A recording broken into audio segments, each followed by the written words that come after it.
o, yaxud bağlayıcıdır. Kəsayyibin, demək 17-ci ayədəki kəməsəliyə mə'tufdur. Yəni bağlılığı vardır. 17-ci ayədəki kəməsəliyə nədir? Bağlılığı vardır, mə'tufdur.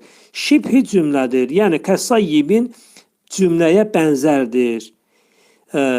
Sonra kəsayyibində nə baş verir? Nə var? Kə burada demək bizdə olacaq ön qoşma, sayyibin isə nə olacaq bizdə? İsimdir. İsimdir. Minəs səmai, göydən. Sayyibin kəlməsinin sifətidir. Demək, niyə görə oldu sifət burada minəs səmai?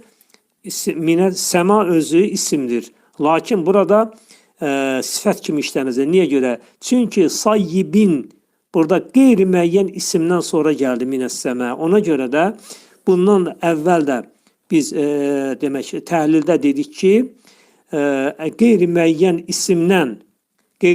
isimdən sonra gələn nitq hissəsi sifət olur. Sifət olur. Necə ki, burada lə yubsirunda olduğu kimi. Min ön qoşmasından və səmadan ümumi isimdən ibarətdir. Və cümləyə bənzərdir. Fihi, içində bulunan, yəni orada, olan, orada. Demək, orada fi ön qoşması və hi bitişən əvəzliyindən ibarətdir.